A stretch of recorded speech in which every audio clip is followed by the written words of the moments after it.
welcome back to another episode of the Jurassic Thoughts podcast. Dan and I freshly back from the Sunshine State down south.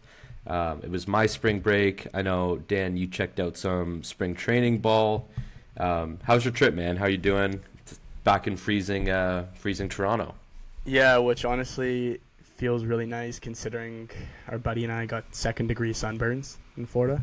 So I'm still peeling. I don't want to show you my back because it just looks like Raiders of the Lost Ark, but it was quite something. We still had a great time to power through the trip, but lost a couple hours of sleep for sure.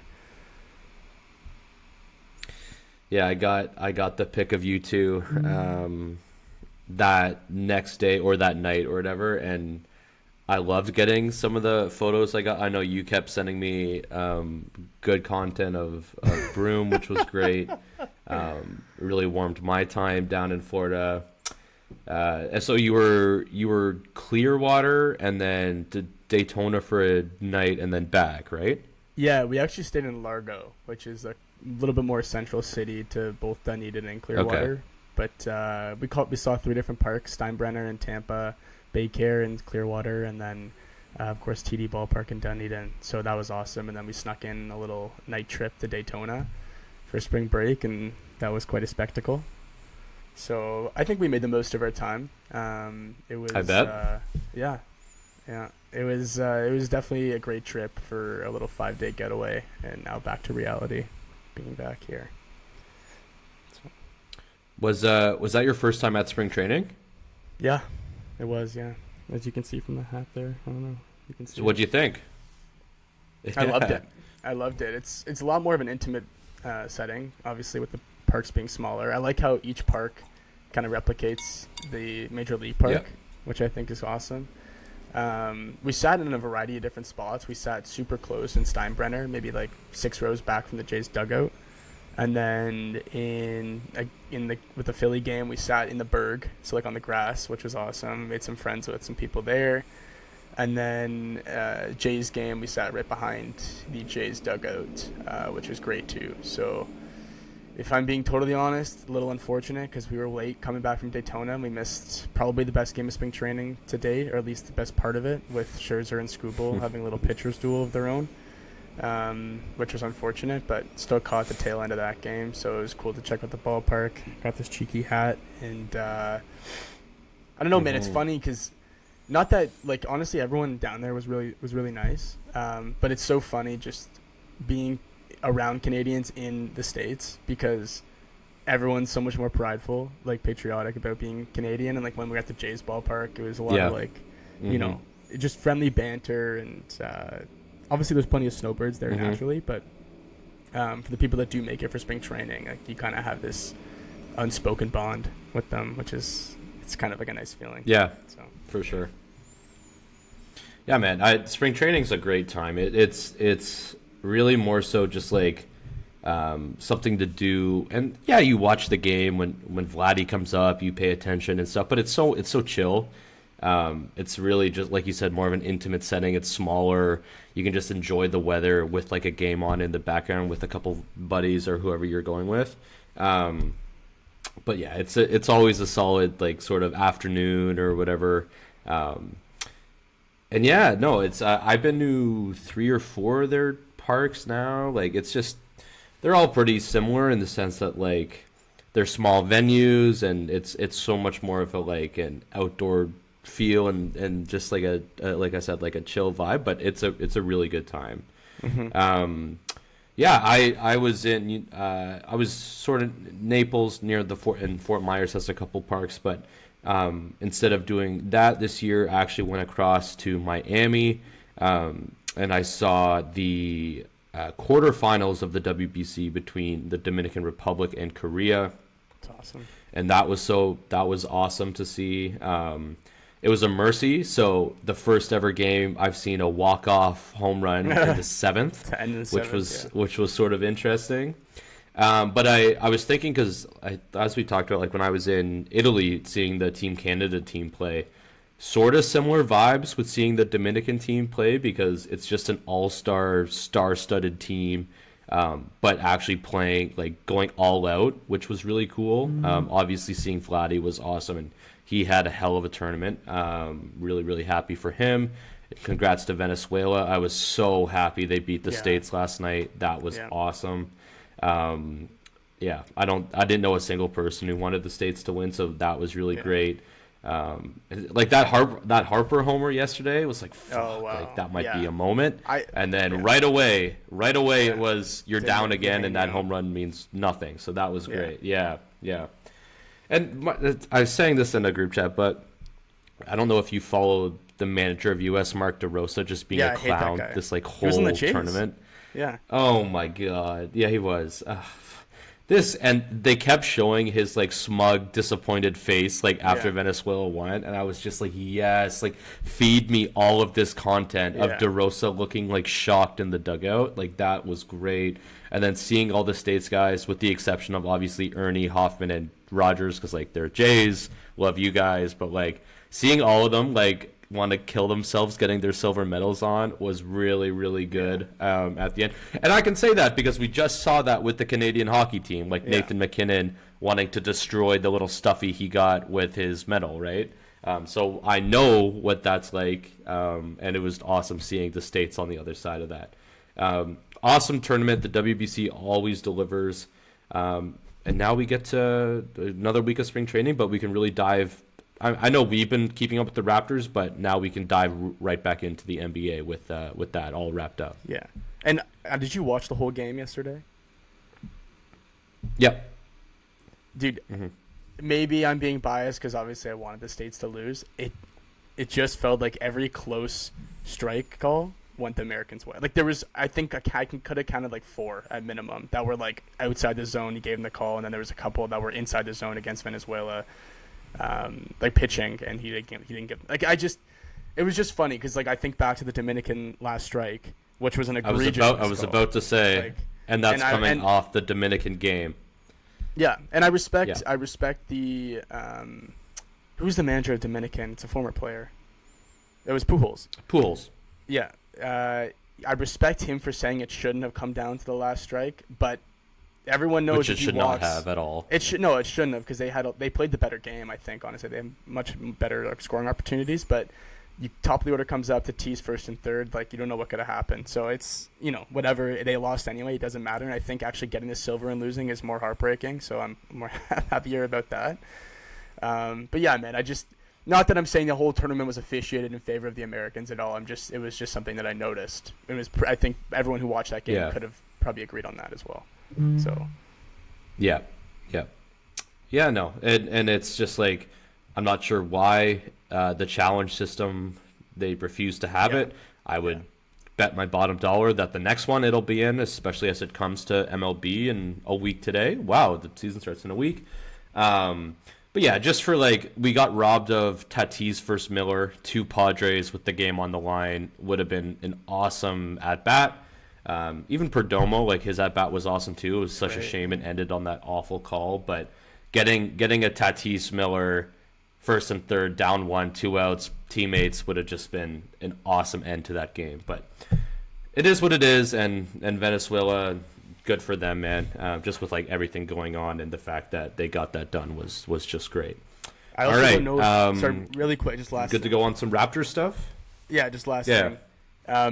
It was funny because the Cubs didn't want Palencia to pitch in the last inning, and they said the only like caveat is it's a safe situation. And of course it comes, and the Cubs are probably thinking it probably won't even come to that, but of course it does. Fucking dices them in the last, so that was awesome. And then conversely, DeRosa said he was only putting Mason Miller in if they had the lead, if they took the lead.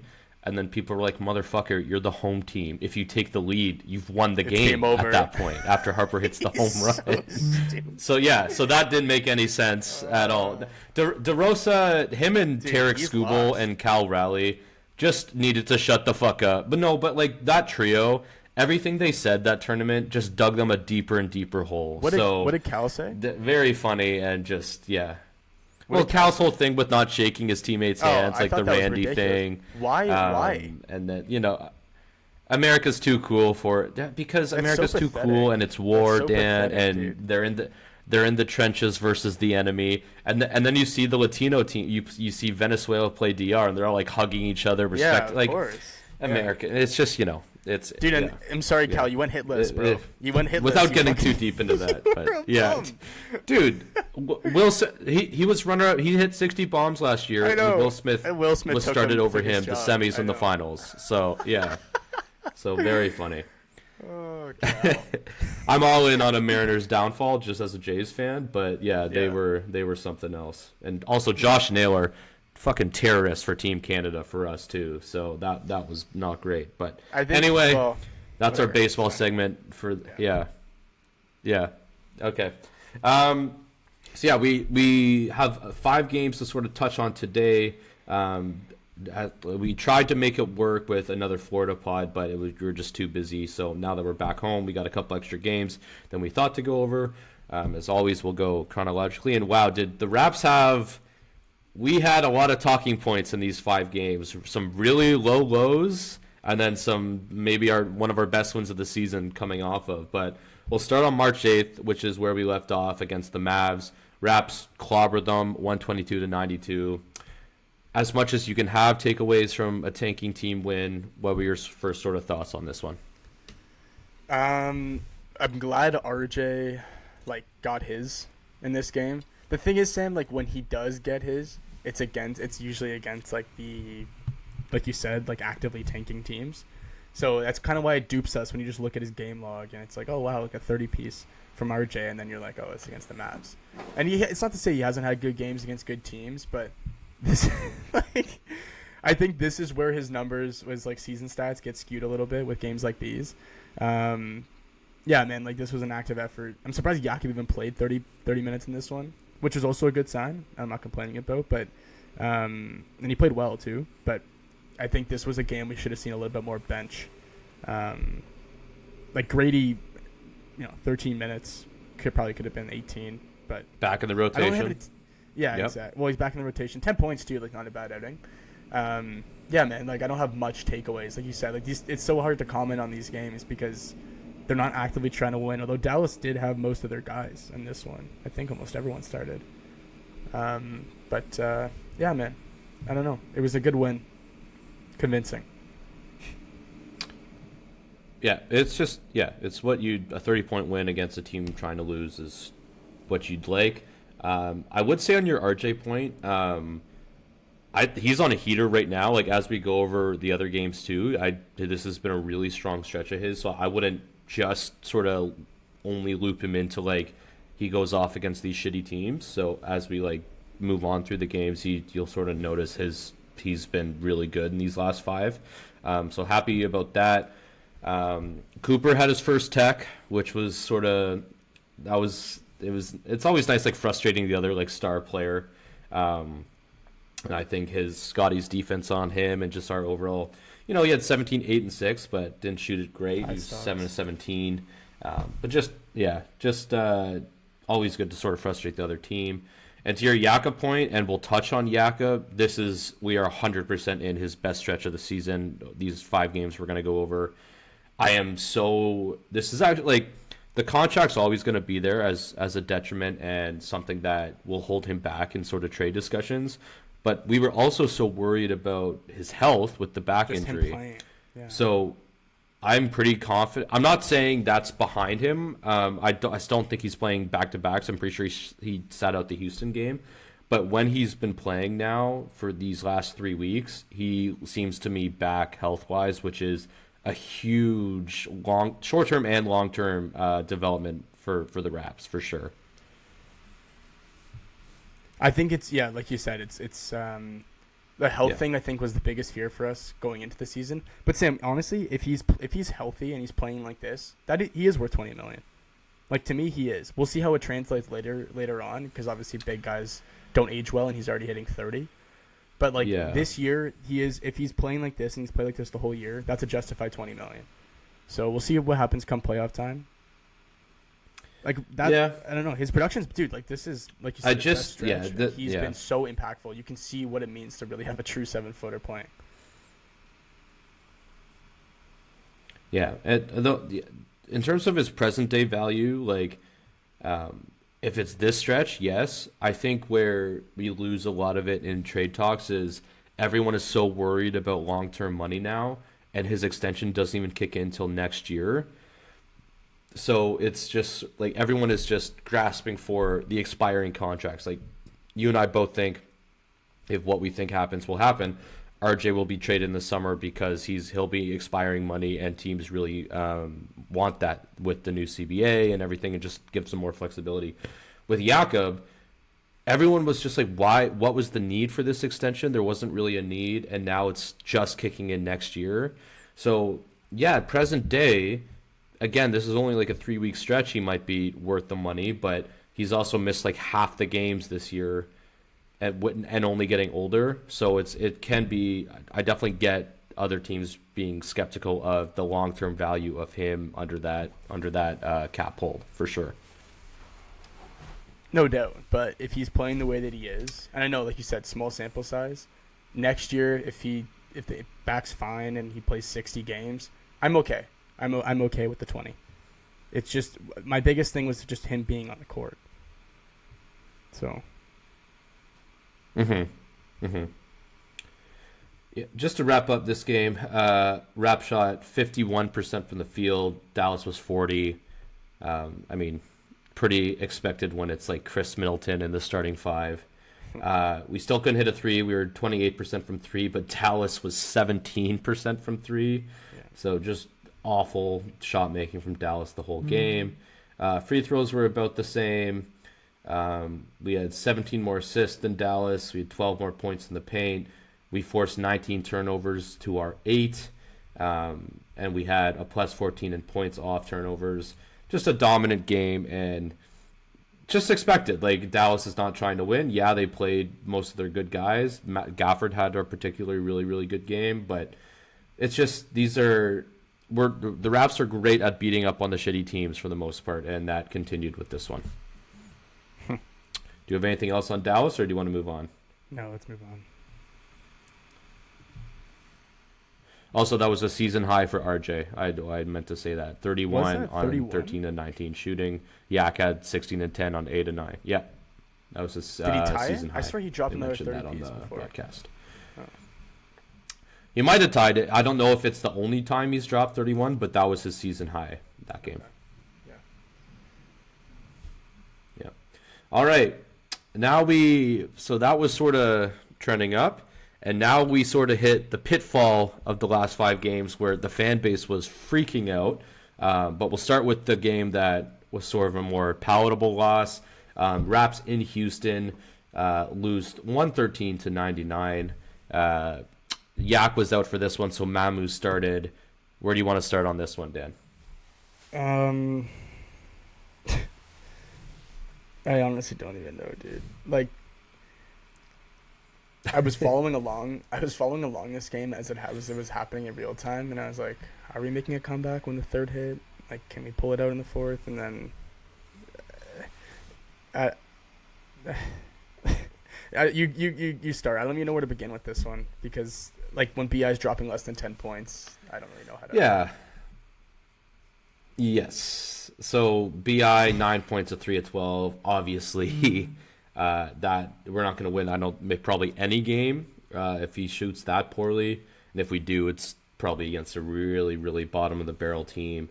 I thought Scotty started aggressively. I think his threes are sort of back. It felt like we went 2 months there when I don't remember him hitting a single three. So that was a bit encouraging. He ended up with 24 on 8 of 16, 2 of 6 from 3.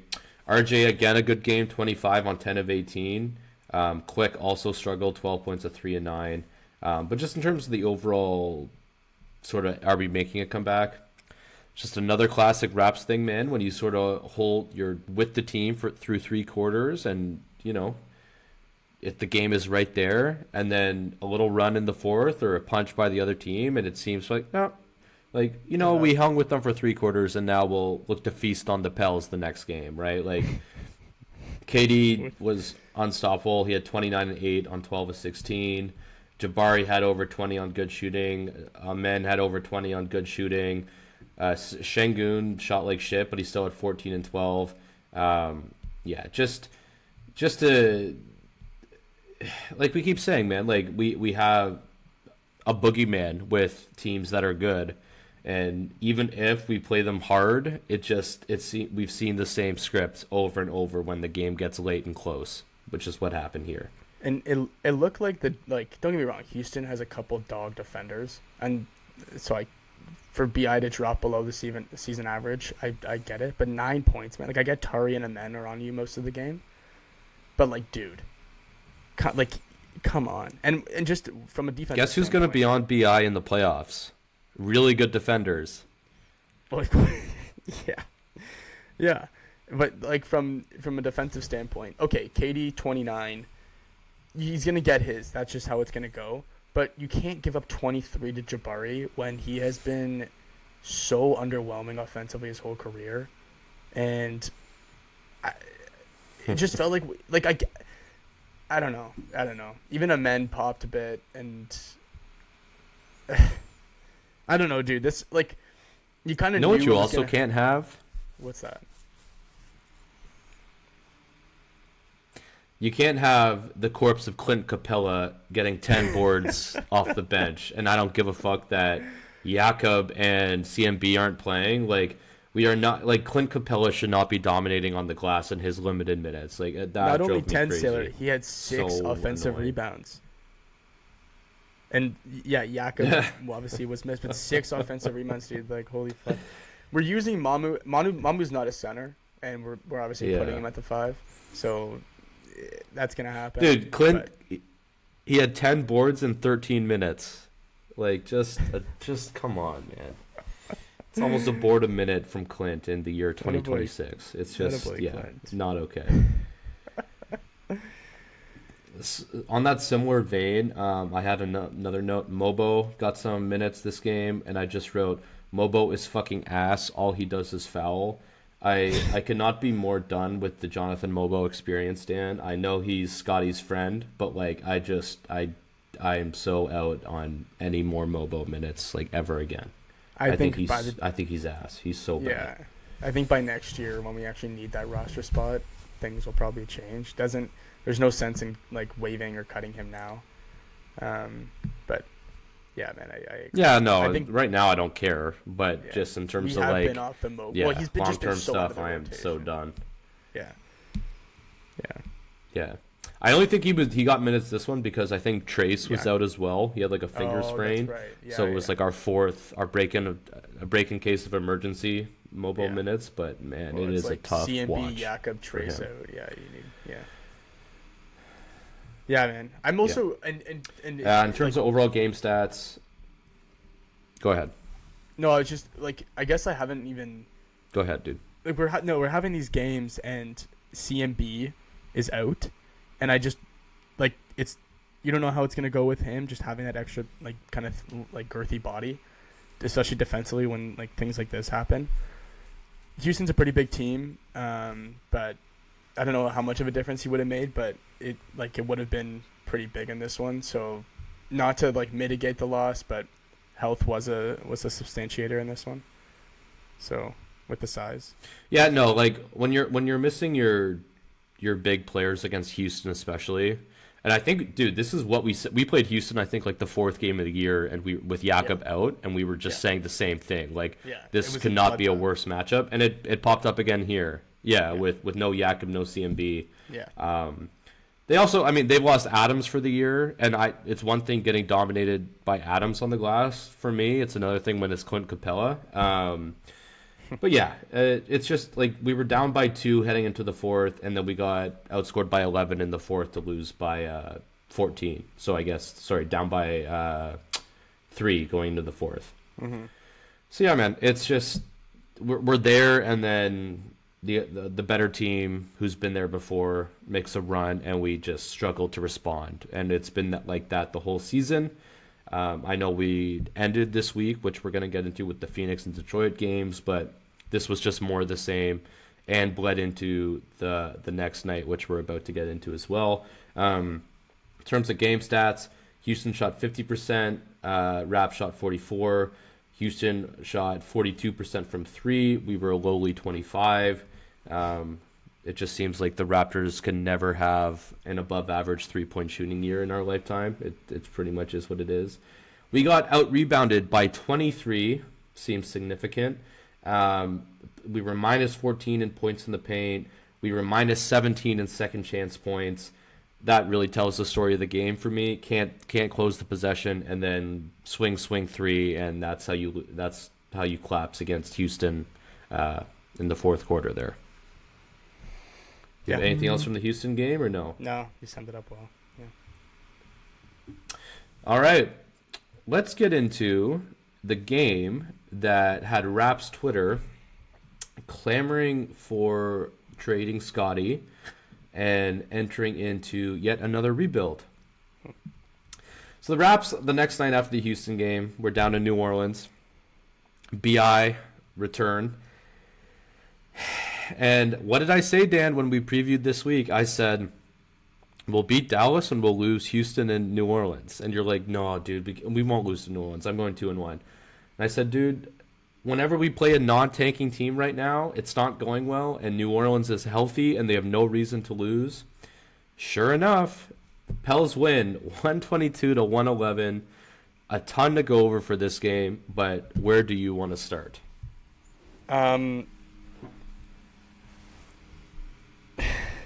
Should we start with the obvious, with the DeJounte IQ situation there? DeJounte Shed situation.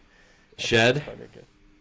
Yep. Yeah, so I'll say what happened and then you get into it. Sure. This was late in the game. The game was already decided at this point. DeJounte breaks Jamal's ankles, hits a three, goes fucking berserk, standing over him and just screaming in his face. And the Raptors' response, like, surely they, fucked DeJounte up for doing that? No. All that happened is, like, IQ ran over and was like, hey, don't do that. It's about all the much of our response was. Just a soft-ass team, dude.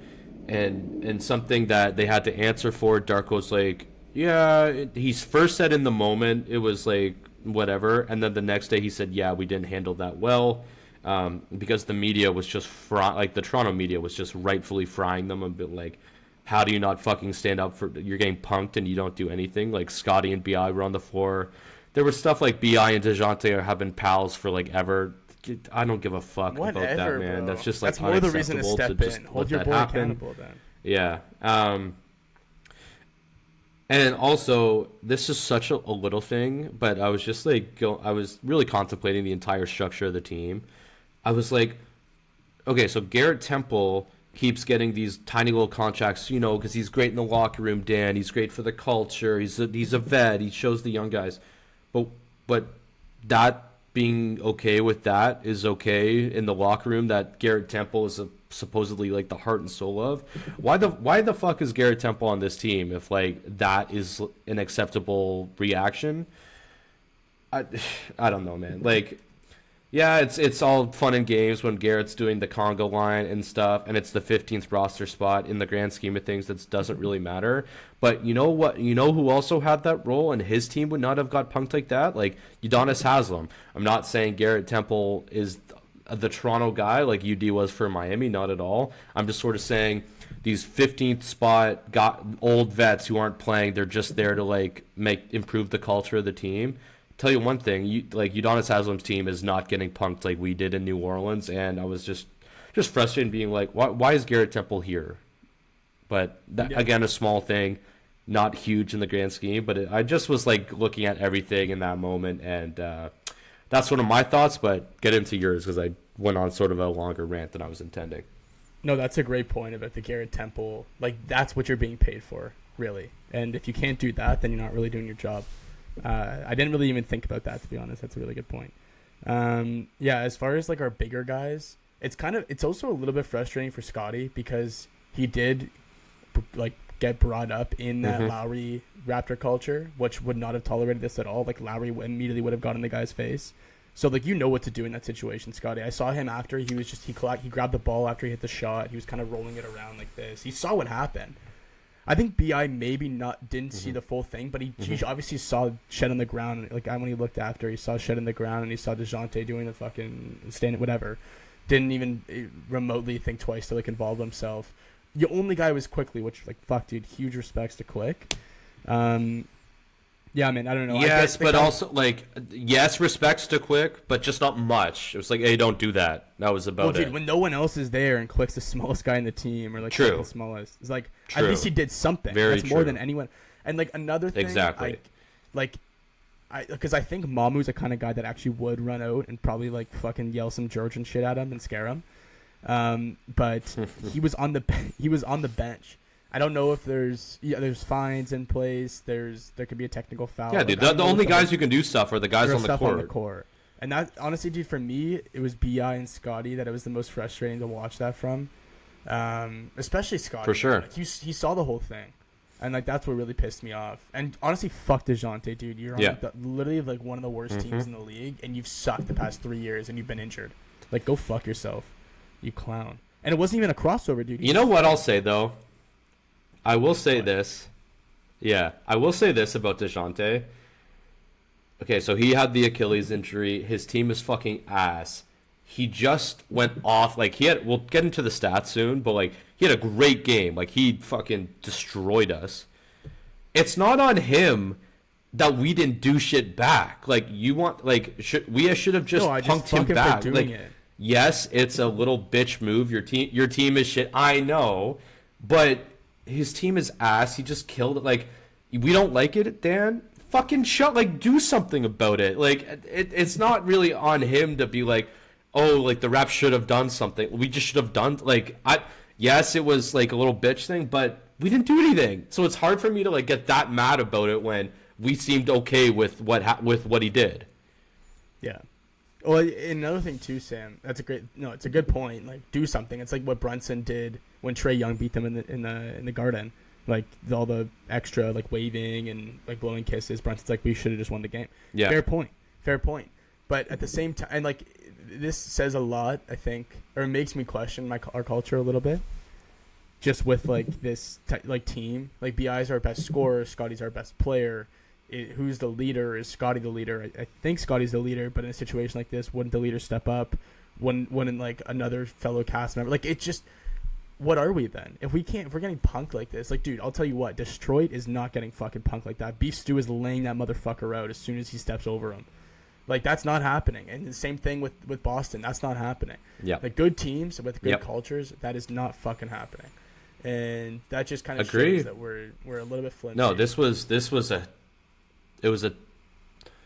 was a terrible look. It was the worst look of the season. It's one thing to lose, to get punked by a team who's has nothing to play for anymore. Ugh, man, and just doing nothing about it. Yeah, like Rap's Twitter was like, fire Darko, trade Scotty, blow the shit. Like, and yes, that's dramatic, but also, man, it's with the combo of losing to a team that the season's already over, and getting punked by them with no response. I do understand the frustration of being like, this shit's not working, man. Like, that combination is just brutal. It's terrible.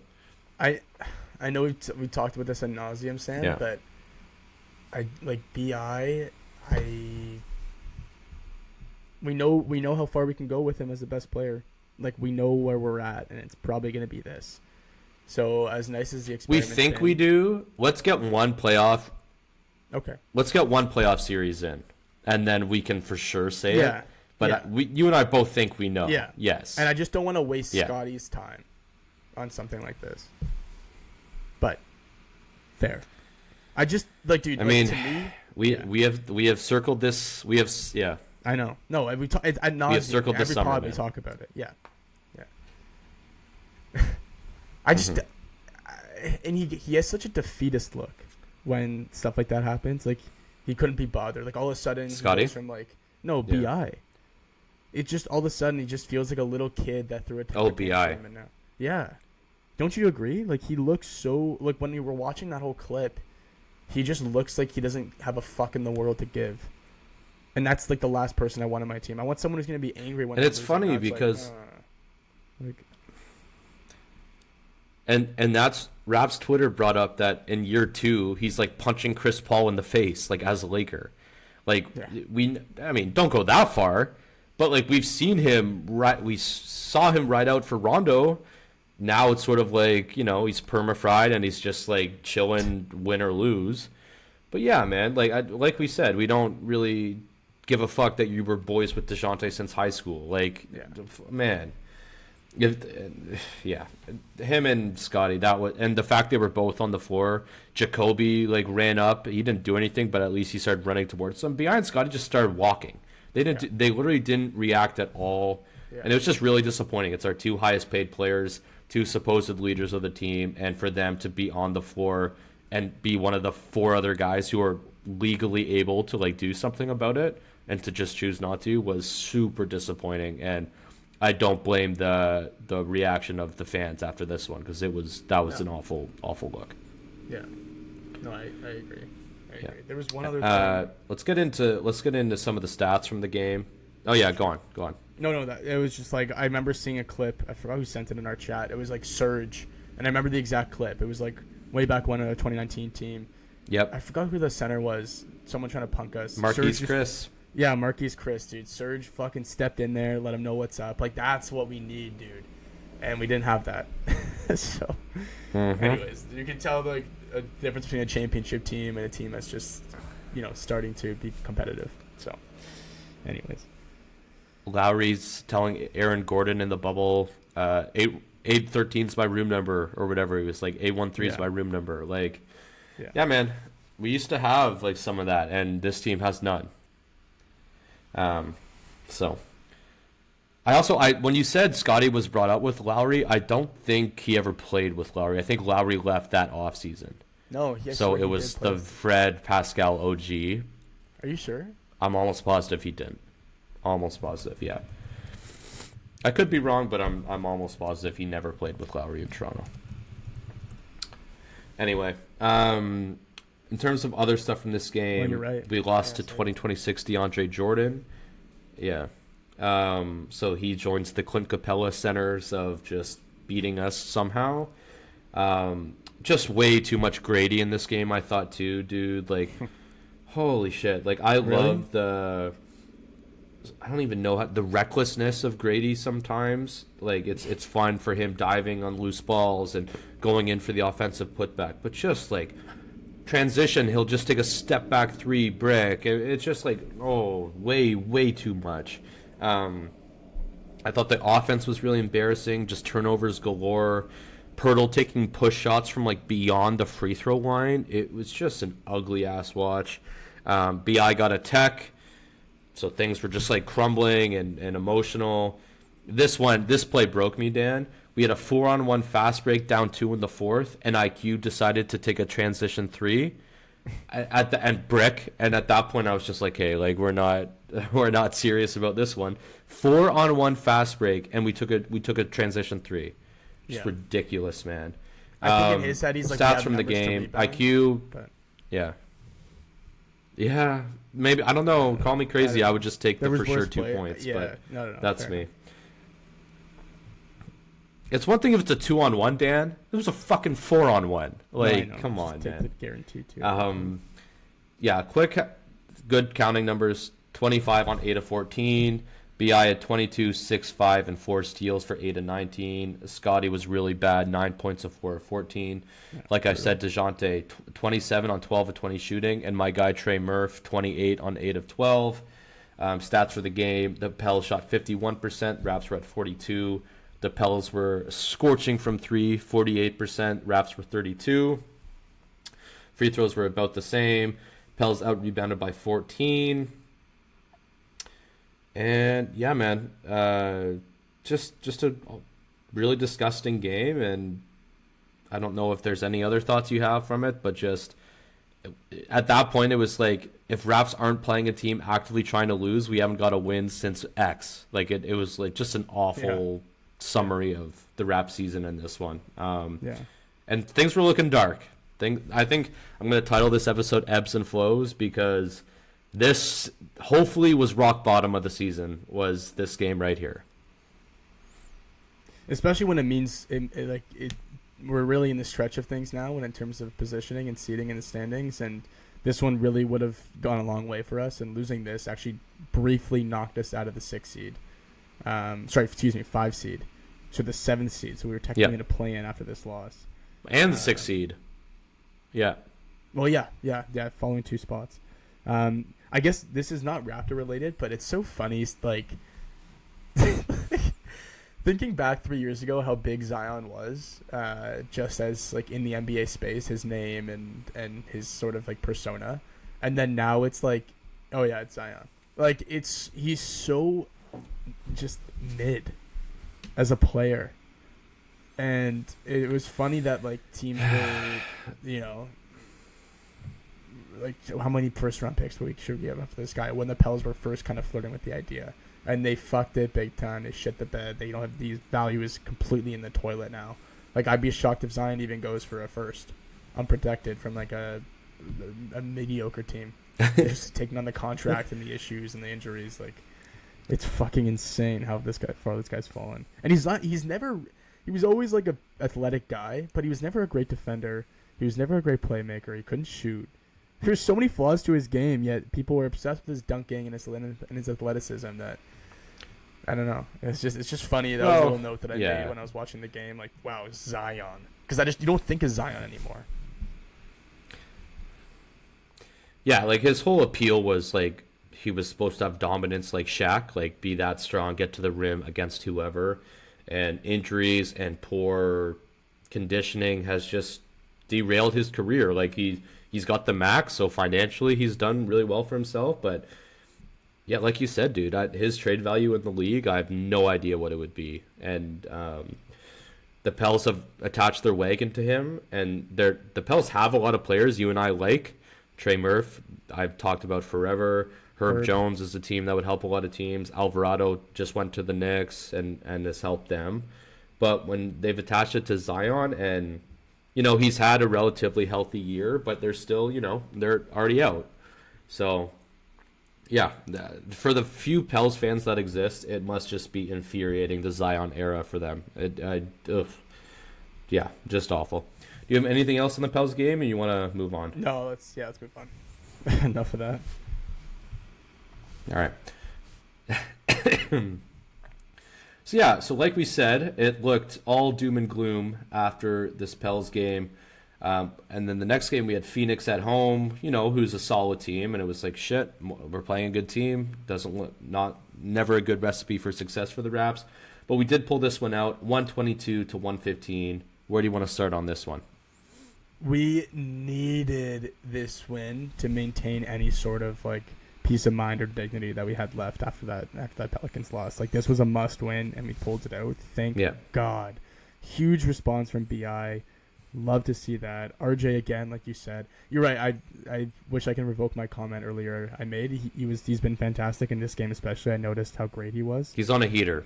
Yeah. He's been on a heater, and even this one wasn't even just scoring, but just from like rebounding, playmaking, like pretty much all aspects of the court. Just really, really solid game from him. Super solid game. Like Scotty floor game, whatever, 3 stocks and few rebounds, few assists here and there. The big defensive play. Big defensive play. Which is when we need him the most. Jakob, I thought, was fine in his limited minutes. We didn't need it. Thankfully, the Suns aren't big. We didn't, and I think Mark was out this game, so we didn't need him a whole lot in this one. Yeah, it's nice. Algadoro who they start right now. Yeah, that's funny. Who's awful. Barely getting minutes. Yeah, he's not good. Yeah, he's really not good. Jalen Green, dude, and like we talked about this off cam. I got thoughts on this. Yeah. I'll let you get into it then. I don't want to cite anything you told me. Well, basically, I would texted you like, holy fucking shit. I understand why teams struggle to give up on Jalen Green, because the amount of shot making and difficult shots he had in this game was actually unreal. I thought he had 34 points on 13 of 25 shooting, 8 of 16 from 3, just lit us up. So then there's that side of Jalen Green, and then as people on Twitter and you mentioned too, and then he does that stupid ass dunk at the end of the game where he cocks it behind his head and Scotty blocks it, and it's like, the two sides of the coin for Jalen. unreal shot making, and then just boneheaded play in clutch like back time. scratcher and clutch time. And it's just the Jalen Green experience, man. Yeah, man. Yeah. So keep going, but I was very impressed with him, but also like, what the fuck are you doing with that dunk attempt? But keep going. Yeah. Yeah. Well, it's funny too. After this game, I was like, is Jalen someone? Because I'm sure the Suns, as like he was the main piece that got back for KD, but as you know, the Suns probably want to have a little bit more cap space because the Houston did give Jalen not the max, I don't think, but it was pretty close to it. Is this a guy that we can consider filling in for RJ? And then I looked, like, I mean, this has been the story as old as time, Sam. Like, he has these great spurts, like, especially in his rookie season. He was so ass to begin with. And then at the end of the year, he started dropping, like, 30 consistently every game. We're like, holy fuck, Jalen's going to be something. Fast forward, the Rockets are kind of competitive. He's actually kind of, like, the outcast in that situation because everyone else is elevating and he's, like, taking so many more shots and his efficiency or his usage is so up. And I just don't want to have like Jalen and BI. Can I talk myself into it? Probably not. It was a kind of a flirty idea at the time. Like if the Suns wanted to get off his contract and we go 1-for-1, probably stay clear of that. But it's the game, like you said, it's games like these where you're like, oh, but if he's gonna give us, you know, fucking 8 for 16 from 3 with 34 points. Like when he's sniping, and that's why I buy in. If he can hit the 3-ball consistently, but he can't. Yes. He can, and he's never been above average 3-point shooter. So. It's hard. Man. I can't. The basketball IQ is literally at 0%, and I don't want to hitch. The talent is all world and all there. Yeah. I don't know, man. I would be very not wanting to attach like assets to him, even though I loved his game again. Like I was very impressed, but and then in the big moment, he just dumbass play, man. I don't know. It's like I can't get there with wanting him.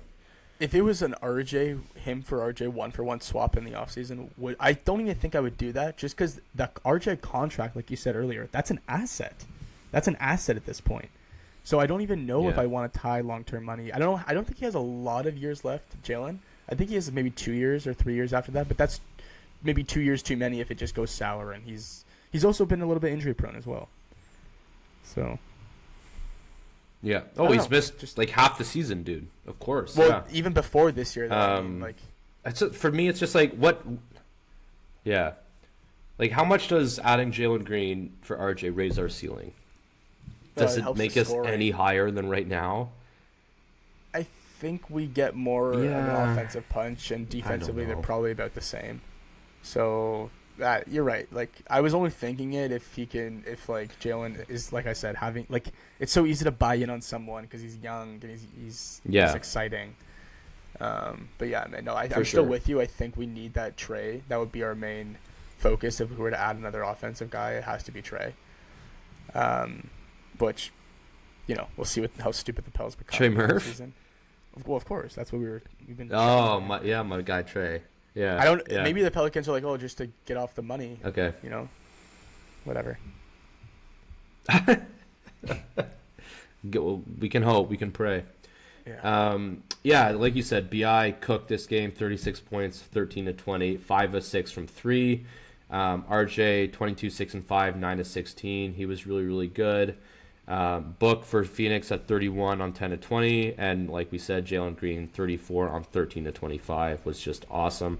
Like you said, dude, season was really teetering there. This was a game that was great to get back on track. We were actually down going into the fourth, and we outscored them by 13 in the fourth quarter to win by 7, so that was big. In terms of stats for the game, Rap shot 54%. Phoenix was 48. Raps actually were on fire from 3, 52% to Phoenix's 43. Phoenix did have 10 more free throws than us, but when Agudoro goes 1 for 6 from the line and airballs at least 1 free throw, maybe 2, it doesn't hurt as badly. In fantasy, dude, Agudoro has a 5-game week, and even I couldn't talk myself into picking him up. I'm like, this guy fucking sucks. Is he worse than Maluach? Like, yeah. Well, but he gets the minutes though. Maluach doesn't get the fucking. If Maluach got his minutes and put up like 5 blocks a game, that's at least something. But yeah. Agudoro is awful. We were plus 28 in points in the paint, which Agudoro again, and just a solid win. They didn't have Brooks, they didn't have Mark Williams, but we had to have it, like you said, and it got us back on track and sort of got the momentum back to our last game, which I don't know. Do you want to get into? Are you done with the Phoenix game or? Yeah, really quick. I love Jacoby's game, by the way, in this one. Really, he was actually very impactful. I thought he should have seen actually a little bit more minutes down the stretch, but all the starters were playing pretty well. There was no need to incorporate him. But if there was a guy that was kind of teetering towards the end, I think Jacoby should have been slid in because I really liked his game on this one. Yeah, if Jacoby goes 3 for 5 from 3, that's just automatically a pretty great game from him for the bench. That's really what. But we even need. defensively, I like. All right, but yeah, we carried this momentum. Yeah, and defensively too. Got into foul trouble. Yeah, whatever. We carried this momentum into Sunday afternoon against the number 1 seed Detroit Pistons. And this is our best, I know you texted me, best win since OKC. I would obviously probably agree. It's up there. It's the 1 seed. And just not a dominant win, but a game we had control of, it felt like the entire time. Raps won 119-108. Start me off, and where do you want to start with this one? I genuinely, when the fourth quarter hits him, and I think Detroit they started to come back a little bit midway through the fourth. I forgot where I was at, but I just kept, or I was at the little bit. Yeah, I don't remember where I was at, but I remember I kept refreshing it. Oh, we were at the airport, and I kept refreshing it. I'm like, we're gonna fucking throw this one. We're gonna fucking throw this one. And then I see I see a couple bonehead things like missed or like turnover BI, and then like foul Kate. And they start inching because I couldn't get a stream on the game, and finally we really start to come together down the stretch, and then I rewatched it, like seeing everything in real time, visually, like that I was like getting updates on. I was like, holy fuck, like what an exciting win. And you're right, we did have pretty good control over it, but it just felt like one of those games, even though I wasn't even watching it in real time. It just felt like one of those games that we was really going to get out of our hands in the fourth. When as soon as we, like you said, the other team punches us once, and then we're like, okay, we'll give up now. You guys have the win. Like, no, we actually fought back for this one and showed a lot of grit. Fucking about time. Yeah, man. Just an awesome and just honestly a fun game to watch, dude. Yeah. I thought our ball movement was just A+ the entire game. It felt like Detroit was in rotation every time down in our offensive sets, dude. It was great to see. Like you said, biggest win since OKC. We've had zero success against top teams in the league, and this is a great one to have. Just absolutely destroyed them in the third quarter, 34-17. So we doubled their points in the third. That really carried us to the win. Again, frustrated the other team's best player. Cade got a tech, and Jacoby was mocking it, which was really funny. I don't know if you saw that, but he was going like this, as the ref teed him up, which was good. Cade still finished with 33 and 9 on 12 of 24, so great game for him as well. But we just overpowered them. And dude, Yak outplayed Durant. Yeah, Yak was unfucking believable in this game on the offensive glass. Yeah, 21 and 18 and 5 and 9 to 12 shooting. Yak was fucking unbelievable and went up against All-Star Durant and outplayed him. That was awesome to see. 9 offensive boards from the Pertster. 9. That's huge. Unreal. Like you said, against an All-Star center. Yeah. Massive. Yeah. Yeah. And then you get 27 from RJ on 11 to 17. You get 34 from BI on 11 to 17. BI almost had 34-0-0, but he got 1 board, so it was almost just buckets, but he did chip in with 1 board. Really funny. And then Scotty with his floor game, man, 14, 10, and 8 on 5 and 11. Just, man, I really, really, really awesome win. Yeah, it can't, hopefully this isn't just the fluke win, and hopefully we can continue building. We'll see, but, I mean, I'll take the victories when I can get them. When we've had none of them except for the OKC win against the top 3 teams in either conference. So I will take the Pistons win. They didn't have Beef Stew. I know he's a bench guy, but he's obviously very important for them. But just just awesome game, Yeah. and really hope we can continue that on into this week. Well, yeah, and a couple things we know. So like you said, Beast was out. We obviously were missing CMB. So kind of, I think, offsetting more or less. So this was like, it was good. It was a fully healthy Pistons team. Why was Mogbo getting minutes when Trace Davis was healthy? He was a DMP. And I like that. Okay, Dan, Mogul got 2 minutes. He got 2 minutes, brother. I'm just curious to see Darko's thought process. Yeah, he had 2 minutes and 3 fouls, Sam. Like you said, the guy just loves to whack. It doesn't make sense. We won the game. There's no issue. Just curious, but in reality, dude, this is gonna be the rotation for the playoffs. This 8-man rotation, like minus Mobile, obviously. So, and then CMB, if when he's healthy, hopefully can slide in there and take some of those minutes. Like, and this is like maybe shortening the bench is just a great point, dude. Yeah.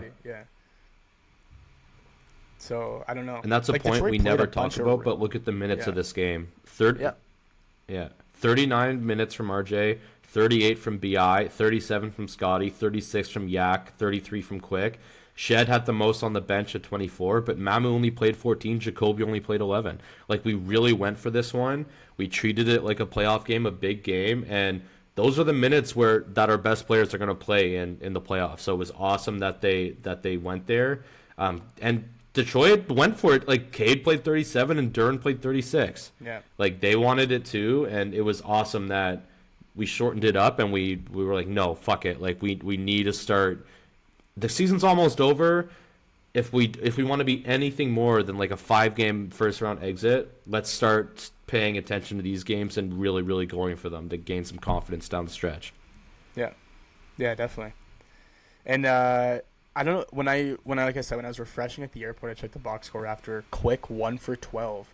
But then I look back at, like, when I watched the game, I'm like, you know what? Like, the shots just weren't. Yeah. But the shots just weren't falling, dude. It wasn't like he was being stupid and like you said, the 4-on-1 fast break and he's pulling a 3. He had open looks. So, like, I guess you're gonna have games like this. I just couldn't believe how many he missed, because like I was like, okay, like he was still yeah. The majority of those, I think he still chipped in a good amount of times, like 7 or something or 6. But and he was plus 14 too. Yeah, so he's not like that negative, but like, I just couldn't believe how many shots he actually missed. It's like he had the yips this game. Yeah. And that's even something you can point to of, like, we beat them with our point guard going 1 for 12, right? Like, that's another sort of thing you can sort of say, that's something you can build on as well. Yeah. But yeah, just like you said, I think Yak was the story. Oh man, it was so encouraging seeing that game from him, and we sort of touched on at the start. This is his best stretch of the year by far. It looks like he's rounding into form at the perfect time. We're going to play in the first round Jared Allen and Mobley, Towns. Maybe not a big center on Boston if we play them, like Vooch, I guess, but like whatever. And then Duren with the Pistons, man. Or if like it's going to be, you need your center to be solid and effective, and it was just great to see that type of effort from Yak, and right when we needed it. 100%. Definitely. You have anything? Well, I'll read the stats. So, Rap shot 48%, as did Detroit from the field. We were 29% from 3. Detroit was 39% from 3. We did get 6 more free throws from them, and Detroit did not shoot it from the line well. They only shot 66% from the line. We out-rebounded them by 14. Credit to Yak on that one. And plus 15 in second chance points. So you can really point to Yak as the difference maker in this one. Albeit, like, RJ and BI had great games, but Yak creating those second chance opportunities was obviously huge. Do you have any other takeaways or things you want to mention Detroit, or you want to preview? Yeah, let's preview. All right. So yeah, Raptors are currently 38-29, 5th in the East. If they win one more game, they hit their over, which means Dan and I make some money. So we should be, knock on wood, unless we go on like a 15-game losing streak to end the year. We should be getting that pretty soon. Probably tonight, if I'm being honest, as we play Chicago. But the Raps are 17th in offense, 7th in defense, 12th in net rating. CMB is the only injury we have, who's questionable with his thumb. Feels like the thumb thing is going to be just something to monitor the rest of the way, unfortunately, until he can get surgery on it in the offseason. Tonight in Chicago, like I said, we start a 5-game road trip, our last sort of big road trip of the year. Chicago is 28-40, 24th in offense, 23rd in defense, 23rd in net rating. Ivy and Simons are out. Sexton's questionable. Simons out's actually, I think, kind of important because he sort of played well against us last time. This figures to be another slog of a game. I'm not too excited to watch it, but hopefully we can just keep the good times going. Because you know what'll piss me off even more that I'm not excited to watch it is if we lose. So hopefully we can just get business done because we get some good teams on this road trip after this one. Going to March 20th, Friday in Denver, 42-27, who had the first in offensive rating, 21st in D, so you definitely can score on them as well, but 6th in net rating. Their health's coming into form. Their only injury right now is Peyton Watson's questionable and seems close to returning, so that'll be a big measuring stick game as well against Jokic and a fully healthy Denver team. And then March 22, Sunday in Phoenix, so we get the Suns again, 39-30, we just saw them. 18th in offense, 11th in defense, 17th in net rating. Dylan Brooks is still out. Mark Williams is still out. So what are you looking for in this road trip, and what's your prediction for these 3 games? Need the Chicago win, not only for our financial sake, but tonight. Just for the standings. And I hate to be the guy that's like looking at schedule for schedule, but if we can pull out, like I think the Denver would be a great surprise win, like the Detroit one. But if you kind of are being practical, like that's probably going to be a loss. But if we can win the 50-50 games, like the one against Phoenix, we got one against, Orlando's obviously a big one coming up. But like, anyways, my point being, Atlanta and Orlando, I think, are a game and a half behind us. If we can do what we're supposed to do with the seeding that we're at, we can maintain. And that's the most important thing to kind of stay. Because I actually, the fact we beat Cleveland, albeit, like swept them in the season series, albeit injury-prone Cleveland and a little bit, didn't have Harden and all these new pieces. But I like our chances the best in the first round against them, to be honest, with like the teams that we could play. Yeah, Cleve. Yeah.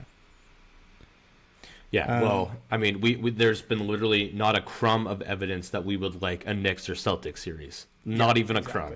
So it is Cleveland, and then we would. I don't like Detroit either. It would have to be Cleveland for sure. It would have to be Cleveland. Yeah. So like getting the 5 seed is our best chance of winning a playoff series. But yeah, I think like the Orlando game is going to be the biggest one, biggest game today when that rolls around, barring like you said a 15 or like a massive losing streak. But it is very crucial to win the games we're supposed to win. We can't have another New Orleans situation where it's just like sell the fucking team. This is disgusting. And it'd be nice to squeeze out a couple like interesting wins if possible. So I can't remember. We don't have another game against Minnesota, right? Those. So what's your? I don't think so. No, those are done. Yeah. Yeah. My prediction is a win against Chicago, a loss against Denver, and a win against Phoenix. I'm going to do that too. I'm going to go win Chicago because you better fucking win. I mean, if you win in Denver fully healthy, holy shit, like that's an unbelievable win, but not expected. And then Phoenix without Brooks and Mark Williams, man, like we just beat them by 7. Jalen Green, make those shots again, man. Because if you didn't, we would have beat you by like 15. Yeah. So yeah, I'm gonna join you 2-1, and then we got another 2 games on that West road trip. But yeah, like you said, dude, all the teams behind us are hot. Atlanta's won 10 in a row. Orlando and Miami were also amidst win streaks before those sort of teetered out in the last couple days. We have another Orlando game, and then at the end we have 2 Miami games, which we've circled, and those will be huge. But until we get there, we got to just play the teams and beat the teams in front of us. Before we go, let's do like 2 minutes on the Bam 83 points in against the Wizards last week. So when I was in Miami for the WBC, when I was planning on going, I tried to see like if it would work with other games except for the quarterfinals, And if I'd gone to an earlier game, I was also like, oh, I could maybe go see the Heat play. And then I'd check who's it playing, and it was my Wizards. I was like, oh, I don't want to go. Why the fuck would I want to go see Miami Wizards? Little did I know that the second best scoring game in history would be that night. So give me your quick thoughts on the Bam 83 points before we end here. I think it's a shame because Bam's performance in the first half was actually spectacular, and I think the amount of free throws that he got in the second half 30 points in the first quarter. Yeah, dude, and he was light, like he was really hot from three. Like for him, that's really, really impressive. I think everyone's gonna remember the game as, yes, he dropped 83, but he had 43 three throws to do it. And you made a good point. I think you said it was either Bill or Mike that said it. It's like we should talk less about the amount of free throws that Bam got and more about what the fuck Washington was doing to guard him. Because had they just not like quadruple teamed him full court, he probably wouldn't have gotten 43 free throws. And you know what? Like, he was hot from three. So I would love to see how that game plays out if Washington just didn't do weird stuff to start defending him in the second half. But yeah, man, like is it a true 83? Probably not. How many points? Oh, I think it is. I think it's a true. I don't know if it's a true 83, dude. It was a little bit ridiculous towards the end. It's kind of a circus. Like every crazy high scoring game is kind of a circus, though. Well, honestly, dude, deep like every single was a legit ass 70.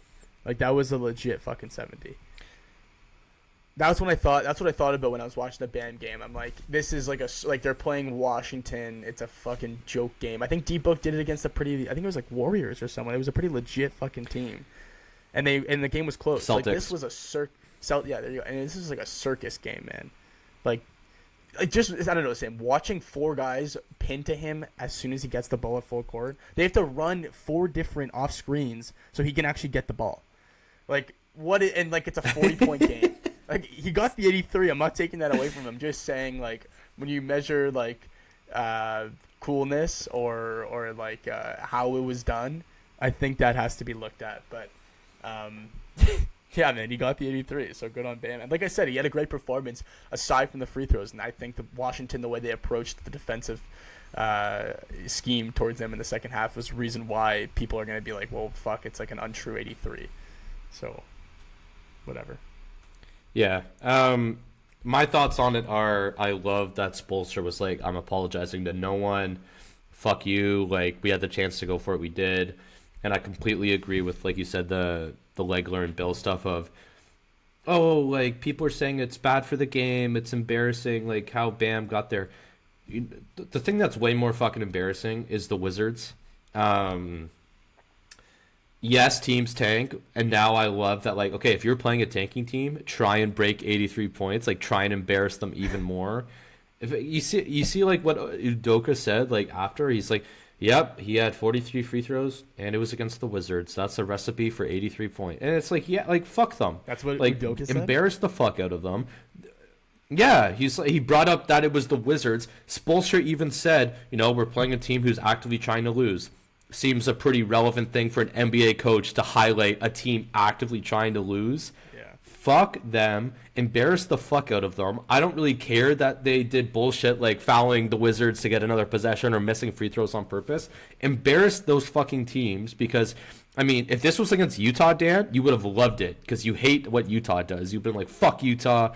I'm so happy Bam did this. It's the same thing, man. Like, fuck the Wizards. You want to do this bullshit of trading for Trey and AD and resting them when they could play? Okay, I'm going to have my center who averages like 19 points in his career go for 80 fucking 3 points on your head. And it's not, for me, it's not going to be looked back on, oh, all this cheap shit Miami did. It's going to be like, well, no, they played the 2026 Washington Wizards, who are an absolute disgrace to the NBA. That's what I'm going to remember, aside from his 83 points. And I completely agree with that. I 100% agree with that. I guess I'm just saying, like, in terms of greatness, when it comes to all-time point games, I can put Books higher because it meant that much more, as opposed to, like you said.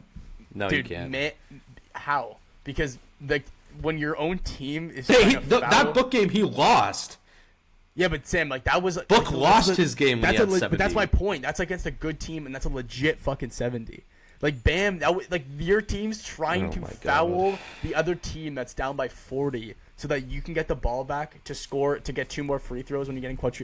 It just seemed like a circus, dude. It's not like Phoenix was actually trying to win that game. You know, like I think there's a bit of a difference when it comes to like authentic, true high-scoring completely games. disagree. I think but I think Sam. We'll just look at it from. You're gonna remember that game, the game that Bam got 43 free throws, and then I'm gonna remember the Book game is like that was a legit fucking killer performance from Book. Like that's just how it's gonna be remembered because that's how it went down. I'm gonna remember. Everyone's gonna remember Bam this Bam Kobe. game as like a laughable. That's what I'm gonna remember. I'm happy he broke Kobe's record. If everyone could get it. I'm just saying, Sam. Like, what about that game? Clay had 37 in one quarter, and then they like Steve took him out or whatever. Like, if they made a mockery of the league and they fucking literally kept him on and just kept feeding him every single possession. Like, even if he's doing it with his eyes closed, he's gonna hit at least a couple of them in every 6 shots. Like, that could happen too. You know, I don't know. Like, they forced it, which is fine. He broke the record, or broke Kobe's record, and that's great. So, more power to him. You know, like I will say too, yeah. Just funny. quickly to wrap this up. Yeah. There were sentiments amongst fans that, and Sam Amick or whatever, who's like a national NBA reporter who's been around like forever, had this fucking bullshit article that Bam should have stopped at 81 out of respect for Kobe. Yeah, what the fuck is that? Yeah. Like, what on earth is that way of thinking? So by that logic, like no one should try and break Kobe's record ever. No, we should just respect it, tie it, and like that is actually ridiculous. It's a Tuesday game against the Wizards. I had the chance to go, and I was like, no, I don't want to see the Wizards. Respect those fans who went and give them some. Like you just saw history in March against a team, an awful team. Like that's why you go to sports games in those scenarios to like maybe see history, but you know 99,000 times out of whatever you're seeing the Heat win by 30 and it's like whatever. So I have no problem with it. I disagree with you. I am not like looking back and be like nah, Book's 70 better than Bam's 83. Like I'm just not gonna do that. In the grand scheme of things, I don't really care about all-time scoring stuff. He didn't even set the most record. Like it's not like he got 101. There was so many factors that had to go a certain way. I like that it happened. Yes, it's not real basketball the last like 5 minutes. I'm never arguing that. I just like the total number, and that's what I'm going to remember. Like, and if more guys could have done it, Dan, it would have been done by now. But so I'm so fine with what happened. The last 5 minutes weren't real basketball. How and like that's when he got what like another 11, 12 points. Like how do you not acknowledge that? You see what I'm trying to say? Like because if that's like a regular like and I'm not and I'm gonna preface. Yes, I like that he scored 83. I like that it was kind of like a clown show, and I like that he broke Kobe's record. Like it was entertaining. I love that happened. I'm just saying you can't put it as like one of the greatest games of all time from a player. Because it, like most of it, at least like the points that really like past the threshold of like that group where like who was like it was like Kobe, LeBron, whatever, like between like past like the 65-point group, like that is a little bit disingenuous how he got those points, and like the game was over. So that's well, I guess I would say I don't really rank I don't really rank it as like a top game ever. Because those points, I agree. Like it's against the Wizards. Like you can't really have a top game of all. Like the top games of all time to me are all like playoff games against like awesome teams. Yeah, exactly. But that's what I'm saying. Yeah, but it's like give me a playoff game. You know, like If they won by 4, it's a points thing, 5, man. Like I don't rate it as amazing. I know, but people are well when you think this guy dropped X amount of points in one game, he must have had one of the best games of all time. No, like it was a circus. You know, but I agree with that. Yeah, I agree with that. That's what I'm trying to say. Like, I think I love the record. Yeah, I love the record. Yeah, love the record. I would never say, oh, you look at that game, that was the best game ever. Because no, 100% no. It's against the 2026 Washington Wizards. I respect that number, and I respect how he got there, and it's way more of a insult to Washington than what the Heat did to like game the system and try and get extra possessions. And I think we can wrap it there, because I think, like, now I'm agreeing with you. There's no way I'm like, oh no, the best game I ever saw in my life, son, was Bam's 83 against the Wizards. Like, no way. I'm never ever gonna say that. Okay. But I love the number. Love the number. Yeah, no, I'm glad he did it. I'm glad he did it. All right. Yeah.